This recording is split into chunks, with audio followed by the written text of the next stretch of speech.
Bonjour à tous, j'espère que vous allez bien. On se retrouve pour le brief du vendredi 9 août 2024. On se fera un point Bitcoin, Ethereum. Vous avez choisi en commentaire d'analyser aujourd'hui Alephium. Je remets du coup en jeu Rose contre INJ. C'est à vous de décider entre les deux pour l'analyse de lundi. Le commentaire qui viendra le plus gagnera l'analyse. Également, avant de commencer, il y a BitGate qui met en place une campagne qui est super sympa pour les nouveaux qui veulent s'inscrire. Et c'est en France. Du coup, pour ceux qui vont faire un dépôt de plus de 100 USDT par carte de crédit au dépôt bancaire, vous allez obtenir un cashback de 10 USDT. Ensuite, pour ceux qui vont effectuer un premier trade spot ou futur, vous aurez de plus de 100 USDT, vous aurez également 10 USDT. Et aussi après, au niveau des APR, ils ont mis des choses en place. Donc pour tous ceux qui veulent s'inscrire, ça se passe via le lien en commentaire épinglé, c'est le premier lien. Tous les liens utiles concernant mon contenu. En plus de ça, ça va vous ramener sur cette page et en plus de ça, vous allez pouvoir obtenir jusqu'à $8000 de bonus. Donc, il faut cliquer sur ce petit lien. Parce que également, passant via notre lien partenaire, vous aurez des bonus supplémentaires. Donc, il y a jusqu'à $8000 de bonus. Et il y a également 10% de réduction sur vos fees. Donc, c'est plutôt pas mal. Je vous rappelle que Bybit ferme ses portes en France et que vous avez jusqu'au 13 août pour fermer vos positions et les envoyer soit sur un autre exchange ou sur un ledger, etc., etc. Et donc BitGate a proposé justement pour les nouveaux utilisateurs cette petite campagne qui est plutôt sympa. Si jamais ça vous intéresse, vous avez tous les liens en commentaire épinglés. On fait aussi un petit point rapide sur le copy trading. Hier, 6 TP qui ont été atteints, un sur le Limgold, donc sur le PAXJ, un sur Solana, 2 sur BGB, 1 sur BGB-ETH et 1 sur AR. Du coup, c'est une bonne journée. Avec le push, j'en avais parlé, mais on risquait justement d'avoir des TP au niveau des bots. Ça a été effectué. Il y a toutes les explications au niveau des stratégies. On demande souvent, tonton, oui, les stop-loss, comment ça se passe, etc. Tu parles que des TP. Ce bot fait que des TP. Il n'a pas de stop-loss. C'est-à-dire que ce qu'il fait, c'est qu'il garde continuellement du cash pour draw down la position qu'il accumule pour les revendre dans des zones de prix qui sont retestées 95% du temps. Et donc le bot, depuis 2018, a littéralement un win rate de 100%. Parce que justement, il se permet de tout le temps garder du cash pour draw down la position, pour la revendre en TP. Et il se contente d'un TP de 2%. On a expliqué toute la stratégie dans ce salon sur Discord si jamais ça vous intéresse. On vous a montré les résultats, les backtests, etc. Et ça tourne chez les membres du copy trading et ils sont plutôt sympas. C'est 100% gratuit pour rejoindre. Vous avez toutes les informations en commentaire épinglé. C'est sur ce même lien que je vous ai cliqué tout à l'heure. Rejoindre copy trading quand vous êtes inscrit sur BitGate via notre lien partenaire. Vous remplissez ce petit formulaire ici, prénom, email, identifiant BitGate. Vous cliquez sur rejoindre et ensuite vous regardez cette vidéo, configurer le copy trading et je vous explique absolument tout dedans. Alors, pour revenir sur le BTC. Donc on en avait parlé hier, le fait d'invalider des signaux baissiers aussi rapidement pour moi c'était très bullish et on en avait parlé tant qu'on maintenait cette zone de prix ici. L'objectif était de faire de la continuation haussière et au minimum d'aller chercher le plus haut daily qui a été tapé ici avec une petite mèche. Ensuite on l'a explosé. Deuxième niveau c'était ici les 59 576 et on a même été poussé plus haut donc c'est super. Et on se retrouve avec un Bitcoin qui est venu chercher cette buy-side liquidity ici au 61 080 et cette buy-side liquidity ici au 62 175. Alors, buy-side liquidity, ça veut dire quoi?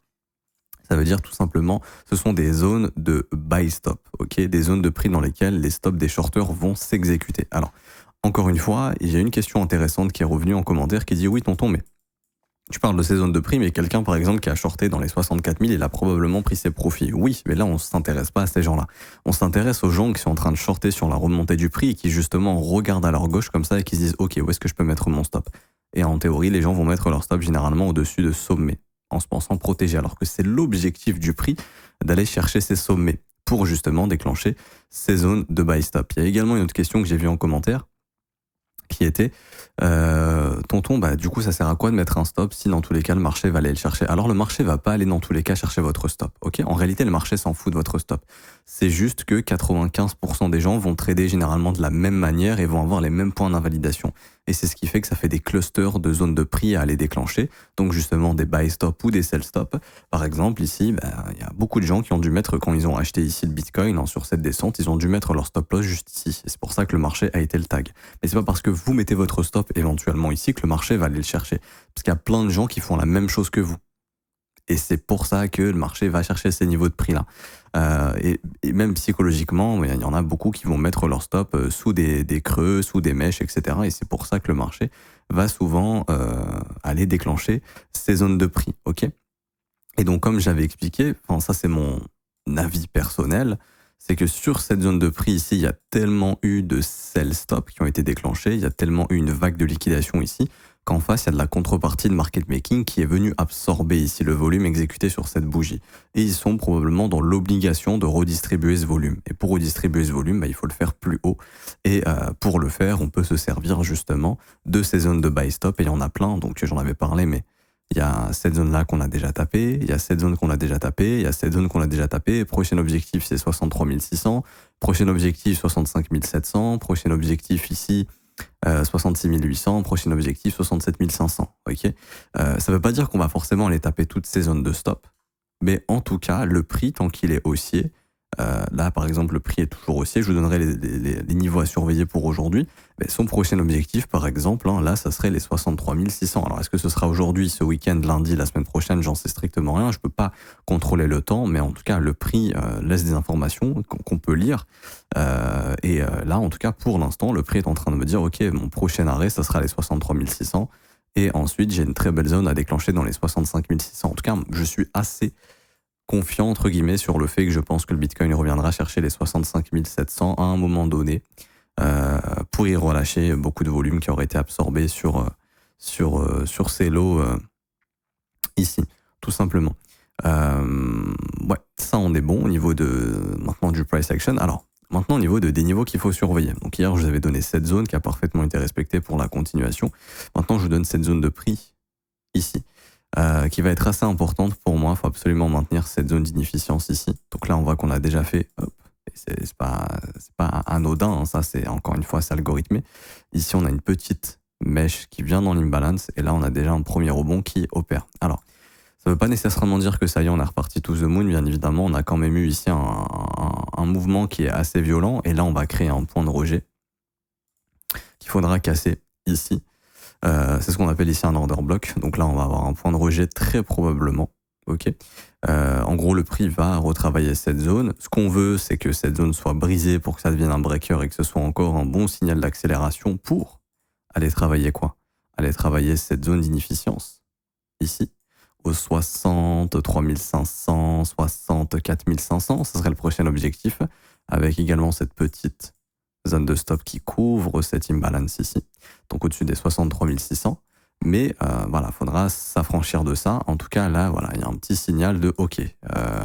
Attention, j'ai fait un rejet et là, je forme ce qu'on appelle un order block, donc un point de rejet. Également, ici, petite inefficience qui s'est formée en horaire. Regardez la précision, petite mèche rejet dedans. Donc ça sera une petite zone à surveiller. On aimerait bien que cette zone cède. Donc là, pour l'instant, je la dessine. Et surtout, c'est cette zone de prix là qu'on veut voir être maintenue pour faire de la continuation. Donc, en grosso modo, la zone des 59 600, 60 500, 60 600. Faut surtout pas s'installer sous cette zone-là. S'installer sous cette zone, ça serait éventuellement un signal de reversal pour le prix qui pourrait indiquer qu'il aurait éventuellement envie d'aller s'attaquer à d'autres inefficiences. Donc là, par exemple, 58 900, 59 200. Ici, cette inefficience ouverte à 100%. 58 200, 58 500, et éventuellement ces deux lots ici qui n'ont pas été pris. Il faut savoir qu'hier, le lot sur les chiffres du chômage, alors, avant, quand il y a eu les chiffres du chômage, on a pump, ensuite on est venu prendre les stops de cette impulsion, mais là, derrière nous, on laisse de l'eau au même endroit. Ça, faut se dire qu'à un moment donné, ce sera chassé. Quand on peut pas savoir, mais grosso modo, quand le Bitcoin aura fini son mouvement haussier, donc imaginons, là on fait ça, tac tac, on continue, bam, breaker, on continue, machin. Le jour où Bitcoin y top, par exemple comme ça, on sait déjà qu'il reviendra très probablement ici. Ça, encore une fois, c'est assez probable que ça ait été fait pour permettre plus tard de racheter du volume sur le volume qui aurait été absorbé au nord pour le redistribuer au sud. Et là, ça serait sous ces deux lots ici, des 56 642. Mais ça, pour l'instant, on s'en fout, ok? Là, ce sur quoi on se concentre aujourd'hui, c'est la résolution de cette zone. Pour moi, tant que cette zone est maintenue, je vois le prix pousser plus haut et aller nous chercher justement une continuation haussière. Maintenant, là, j'ai des signaux de ralentissement, entre guillemets, où je ne serais pas étonné qu'on puisse consolider suite à cette signature ici. Mais bon, c'est vendredi. Généralement, vendredi, c'est très nerveux. Donc, bon, ce qu'il faut comprendre, voilà, c'est que tant qu'on maintient cette zone, dites-vous qu'on pense up, mais avant, voilà, on se fait attention à cette zone, là, ça peut vraiment opérer un rejet. Quand je dis un rejet, c'est pas un reversal, hein. Rejet, reversal, c'est deux choses différentes. Reversal, c'est retournement. Rejet, c'est juste, voilà, je me fais rejeter, mais je peux revenir jusqu'à breaker, ok? Donc voilà, c'est petite vigilance sur cette zone de prix. En daily également, on avait vu notre trading range qui a bien été résolu, bam, au nord. On a comblé cette imbalance baissière, on l'a complètement défoncé. Donc là, pour moi, ici, signal bullish également. Donc ça, pareil, ça peut être un point de pullback en daily. Là, hop, pour faire de la continuation haussière. Également, il y avait une petite zone d'imbalance juste ici. Alors, elle est très légère, mais elle est là, hop. Donc, elle a bien été comblée. Il n'y a plus d'imbalance ici en daily. Enfin, si, il y en a une petite ici. Hop, au-dessus de ce sommet. Je vais la noter avec un petit trait orange. Là, on va écrire imbalance daily. Hop, donc ça sera au-dessus des 66 966 $. Donc ça, pareil, hein, même si c'est tout petit, ça peut demander à être comblé de la part du marché.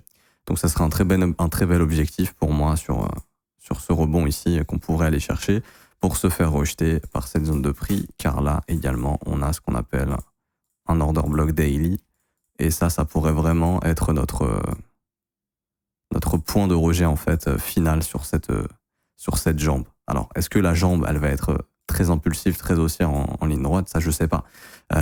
Mais en tout cas, ça serait un bon objectif, en tout cas, de revenir tester cette bougie ici de reversal, et même, je pourrais même identifier rapidement, hop, le seuil médian ici de cette bougie, pas de la mèche, hein, là, c'est vraiment le seuil médian de la bougie qui est au niveau du corps d'ailleurs ici. Mais bon, ça encore une fois, on verra bien. Ce dont je voulais vous parler aussi pour ce matin, c'est le Bitcoin futur.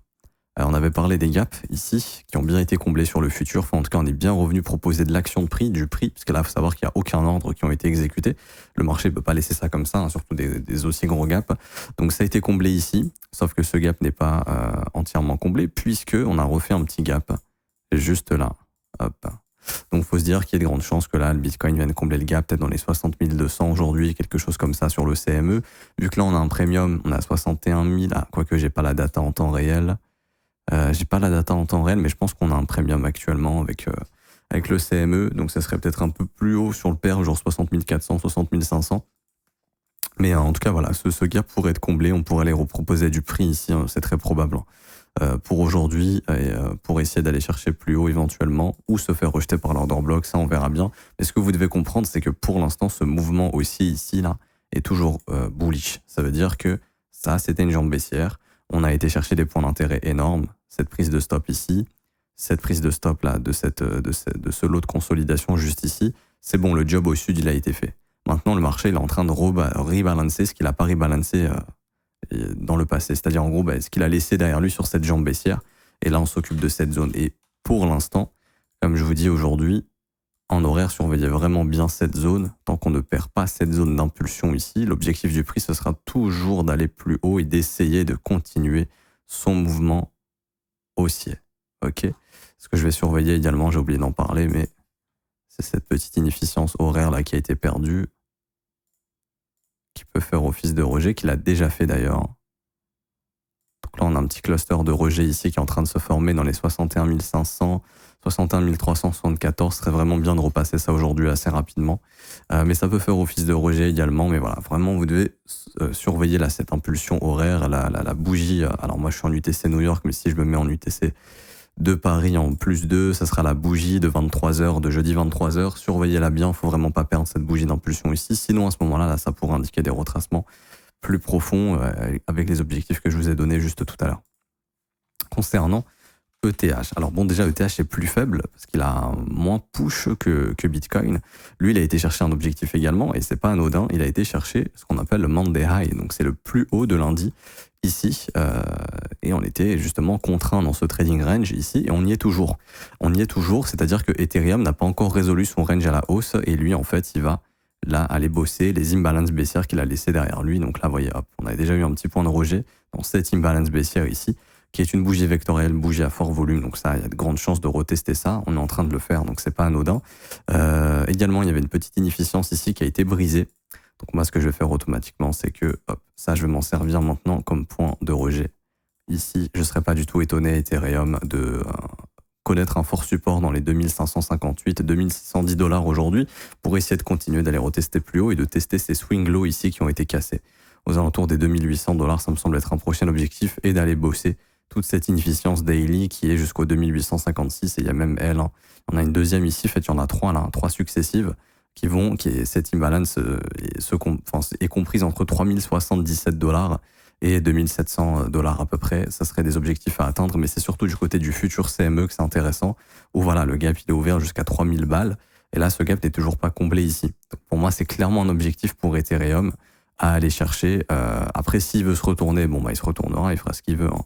Mais avant tout retournement baissier, s'il y en a un, je pense qu'on va aller combler ce gap, donc un Ether à 3000 dans un avenir proche, histoire de peut-être quelques jours, quelques semaines.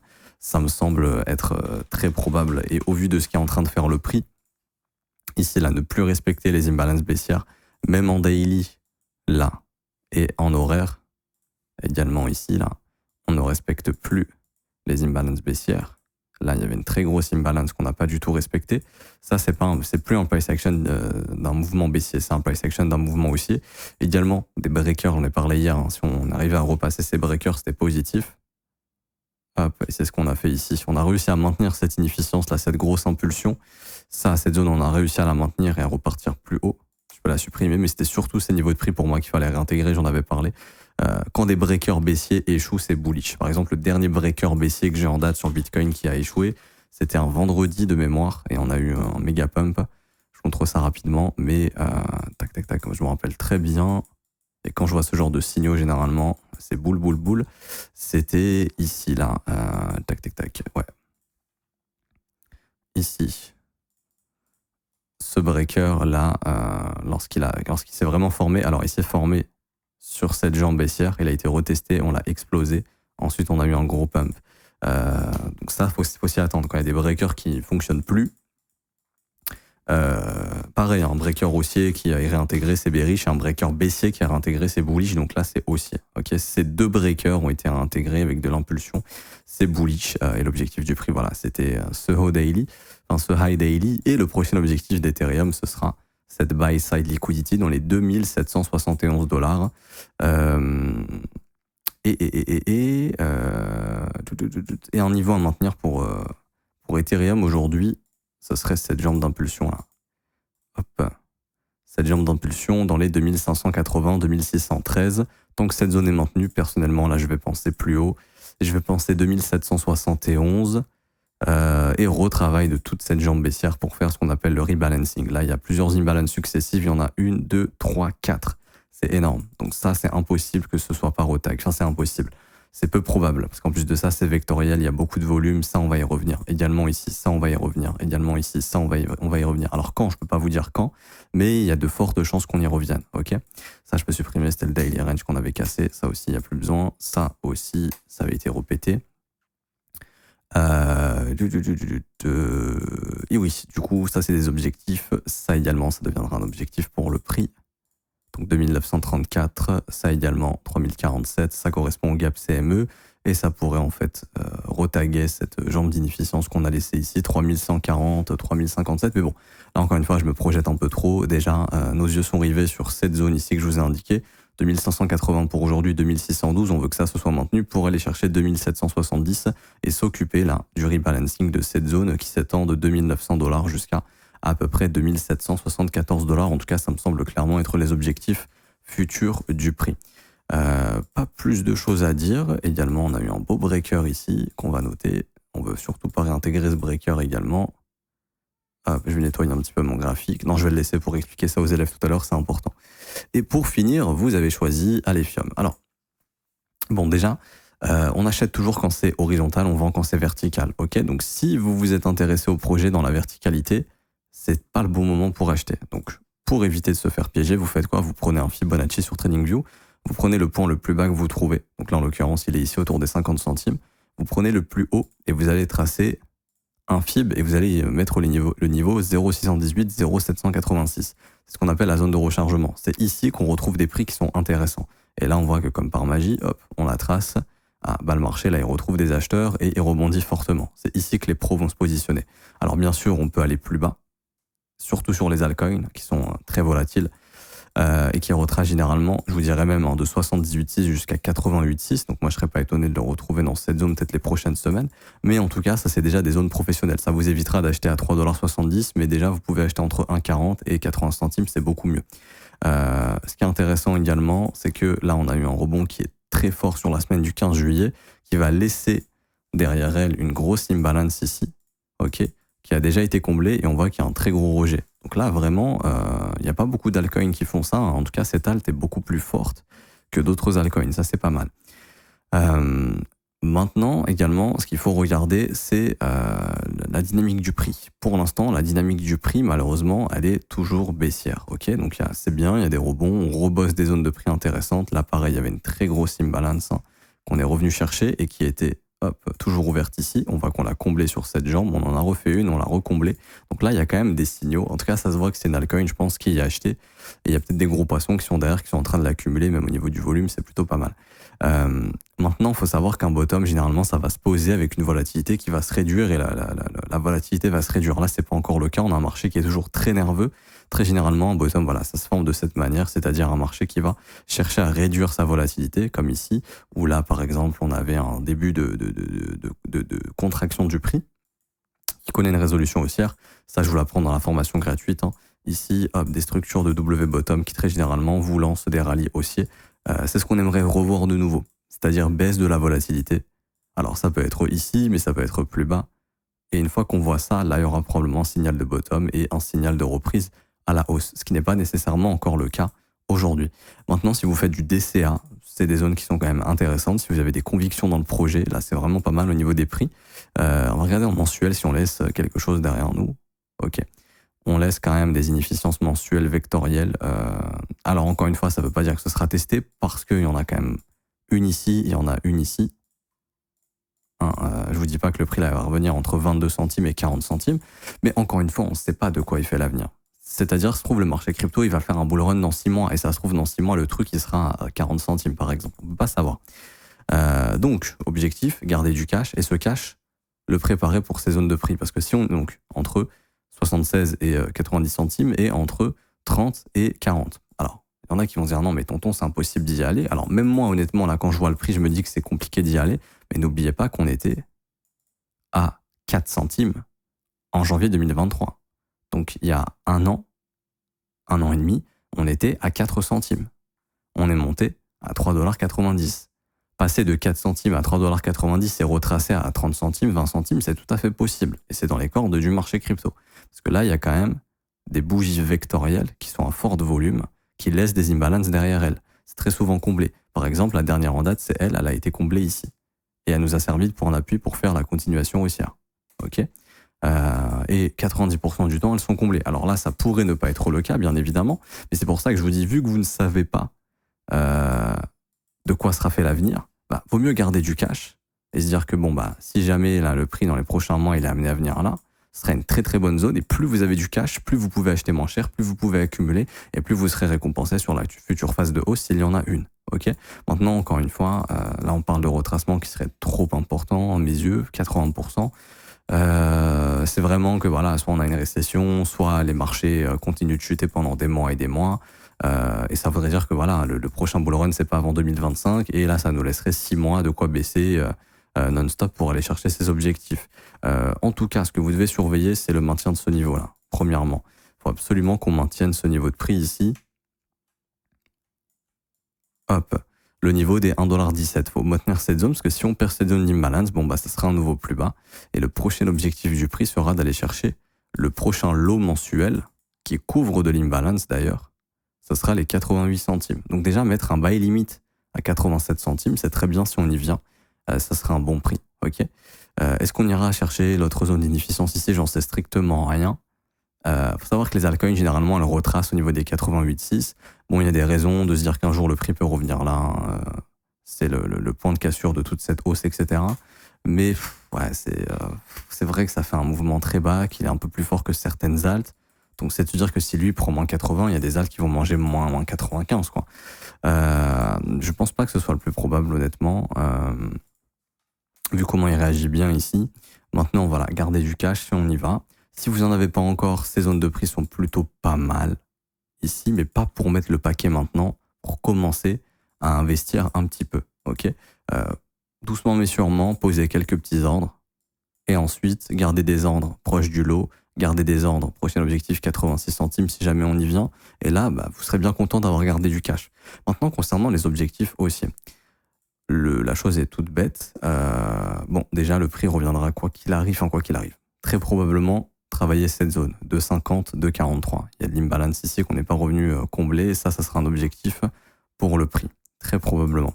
Ensuite, il n'y a plus rien à combler, donc l'objectif du prix serait probablement d'essayer d'aller faire un nouveau sommet. Donc, objectif ensuite, 3,85, et sur des extensions, ici, là, vous allez spéculer sur du 5,63 à 6,76 $. Mais n'oubliez pas que ce marché a été accumulé de 2022 jusqu'à 2023, fin 2023, début 2024, que le prix moyen d'accumulation, si je vous mets ici un fixed range, hop, voilà, c'est ici que on va mettre la charte en logarithmique, et là je vais augmenter la précision. Hop, voilà, c'est ici que les pros, les gros poissons, en tout cas plus de 3/4 du supply à peu près, enfin en tout cas 90% du supply a été accumulé dans les 19 centimes et dans les 6 centimes. Donc là, il faut savoir qu'il y a des tonnes de gars là qui ont 90% du supply, qui ont acheté entre 6 et 19 et qui peuvent encore revendre au prix actuel à 2400%, et ceux qui ont acheté ici, en moyenne, peuvent revendre à 700%. Donc, est-ce que eux, ça les... Alors vous, par contre, par exemple, vous pouvez vous dire, vous avez découvert le projet à 2,50 $, vous dites, mais c'est qui le débile qui vend à 1 $? Le débile qui vend à 1 $, c'est en fait le gros poisson qui s'est positionné à 6 centimes. Et lui, donc nous, on a l'impression de se dire, putain, mais qui vend ici? Les gens vendent bas, alors que, en théorie, les gros poissons, eux, sont toujours en 2400% et en 700%. Donc là, on parle d'un fois 25 et un fois 8. Donc eux, en réalité, ils s'en foutent là de vendre ici, puisqu'ils ont acheté là-bas. Ok, donc ça, c'est des choses aussi que vous devez regarder, surtout sur un marché comme les altcoins.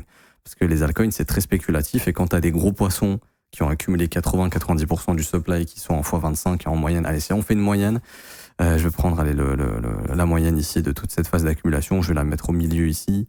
Voilà, en moyenne, les gros poissons sont encore en x14 sur ce projet ici. Donc eux, ils s'en foutent de vendre, ok? Nous, on peut se dire que c'est complètement débile qui vendent dans ces prix-là. C'est ces gens-là ici qui ont accumulé 90% du supply à des prix ridicules. Donc pour eux, c'est pas un problème. Donc c'est pour ça que là, vous êtes dans un marché où la majorité qui a le supply, ils sont probablement maintenant des vendeurs, puisqu'il y a déjà eu cette grosse phase parabolique. Et nous, quand on découvre le projet, on a envie qu'il y ait une autre phase, on a envie que ça explose encore plus. Mais en théorie, la phase d'explosion, elle a déjà eu lieu ici. Maintenant, il va falloir être patient et attendre que ce cycle baissier se termine. Ça peut se traduire par une grosse consolidation avant d'aller remonter plus haut. Et je pense qu'on passera par cette phase. Donc je pense que ça va mettre du temps avant de redécouvrir des ATH sur Alephium. Il faudra attendre ici une bonne phase de consolidation qui sera votre nouveau signal d'accumulation, tout comme ça l'a été ici, pour se dire ok, les gros poissons ont fini de vendre, ils sont en train de réaccumuler et on pourrait essayer d'aller chercher plus haut. Il faut être patient. Ok, le marché, c'est rare qu'il fasse accumulation, méga pump, dump, méga pump. Non. Très généralement, c'est accumulation, méga pump, dump, dump, dump, dump, consolidation, nouveau pump. Ça prend cette forme-là et ça met du temps. Ok. Donc je m'arrête ici pour aujourd'hui, j'espère que ça vous aura plu. Si c'est le cas, n'hésitez pas à laisser un petit pouce bleu, à vous abonner, à mettre un petit commentaire, ça récompense le travail qui est fourni.